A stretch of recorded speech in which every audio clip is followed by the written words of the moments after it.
Hey, welcome back everybody. This is September 9th. So this is day 9 of Spinal Cord Injury Awareness Month, and I wanted to talk to you about pressure sores, or decubitus ulcers, as they call it technically. So I've been injured for 25 years, and luckily I've never really had a quote-unquote pressure sore, which, developed from prolonged sitting or laying in one space without doing pressure reliefs. However, 5 years ago when I lost a lot of weight, and I lost it really fast. I mean, I lost close to 50 pounds, which I was not trying to do, but I lost close to 50 pounds in a matter of 6 weeks. And that was just a change of diet and doing a really vigorous cardio program every morning and every evening. So the first week, it didn't really make a difference other than building up my stamina. But then about 2 weeks into it, the weight just started coming off like butter melting. It was insane. Um, and it was good at first, but then about a month into it, I had to basically stop what I was doing because the weight loss was getting out of control. I mean, I would notice a difference in 48 hours of how much weight I lost in 2 days. And so, anyway, it wasn't up until that point that I ever developed any kind of skin breakdown. And like I said, I don't really classify it as a pressure sore almost, but it kind of is. What it is that when I lost all that weight so fast, I don't shower every single day because I don't sweat. So every other day, every 2 days, whatever, sometimes. Um, and I got in the shower, and I started getting chills. The dysreflexia type of chills. And for those of you that don't know what dysreflexia is, I'll do that tomorrow. So come back tomorrow. Um, but I would get those chills, and I'm like, man, something's not right. And up until that point, I never had a problem sitting on a plastic shower chair. So I always, no matter what though, I always check my skin when I wake up with a mirror, check my ass, and check it before I go to bed to make sure that I don't have any redness. And I've done this for years. But I got out of the shower, I get in bed, and before I got dressed, I took the mirror and I looked at my ass. And right at my tailbone, it was just freaking purple, like somebody, hammered it or something. And I'm like, whoa, where the hell did that go? Oh, maybe that's those chills that I was getting. So I kind of reached back with the back of my hand and just kind of felt that area. And I'm like, wow, I literally lost like all the muscle or meat that was around my tailbone.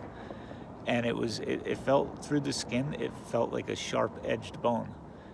And so that was in 2015. That was like October 2015. And it was pretty scary. I mean, I didn't go to work for the whole week. I basically laid in bed off my back for a week, and it really didn't make anything better. So I finally said, screw it, I can't be laying in bed all the time. And I would put a Band-Aid on it with a little bit of ointment or vitamin E or whatever. It did open up a little bit. So although pressure sores usually develop over many hours, and they go through stages, I mean, this one was bone on the plastic of the shower chair for like a half hour.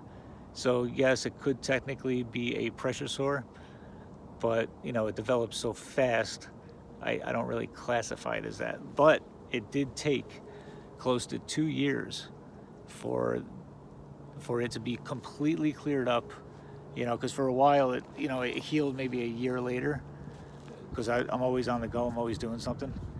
And but there was always a sign of something there, whether it just be a little tiny piece like that has a scab on it or something.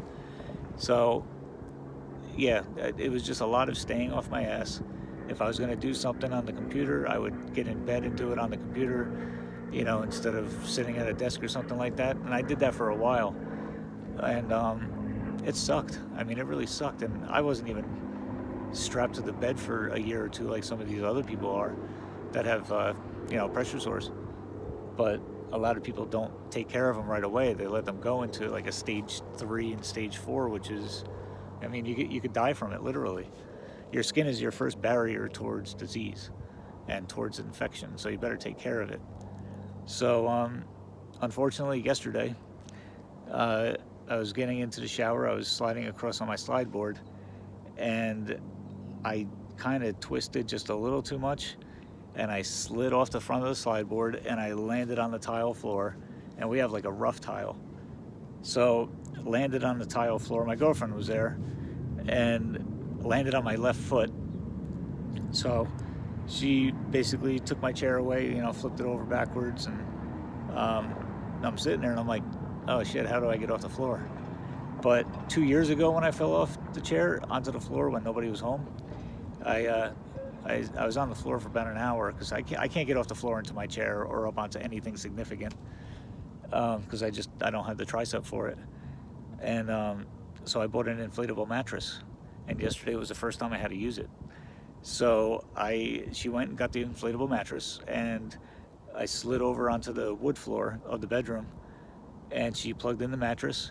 I slid myself onto the mattress when it was flat, and then she hit the switch, and the mattress brought me up 18, actually it's a 20-inch mattress, brought me up 20 inches with no problem at all in less than 2 minutes. And we turned off the switch, and I grabbed my slide board and I slid right over into my chair. So having done that, I know it was something that I thought of when I was 2 years ago when I was sitting on the floor for an hour, and I'm like, I think that would work. And yesterday was the first time I actually had to use it for myself, and it worked perfect. So any of you in wheelchairs or remember those old commercials, hey, I've fallen and I can't get up? Anybody that can't get off the floor on their own should get an inflatable mattress. Now I got the queen size, and if you go to deanjoyce.com/product, I put the one that I have at the bottom of that page. So I'd appreciate it if you are going to buy one. Go to deanjoyce.com, go to my product page, and go to the bottom, and you'll see a link for it. It'll take you to Amazon. And if you purchase it by going through my link, then I get a little tiny commission, and that helps me fray the expense of my website, the security for the website, things like that. So I'd appreciate it. I mean, it helps out a little bit. It's not going to make me rich, but it helps me to pay some expenses. But anyway, take care of your skin. Get a mattress if you have trouble getting off the floor, and because that'll help out. I mean, yesterday it made it so easy, and it pumps you up in less than 2 minutes. So, but yeah, I have a little bruise now on my tailbone from the fall yesterday. So I gotta kind of keep an eye on that. It's not broken, but it really sucks when you spend 2 years clearing up one, and then you only get about 2.5 years of a nice shiny behind. And now I got a bruise kind of in the same spot. It's a little bit lower. So I just got to watch my positioning in my chair. I never lay on my back in bed. I always lay on my sides. But yeah, I'm going to have to check this after my roll this morning, go home and see how it is.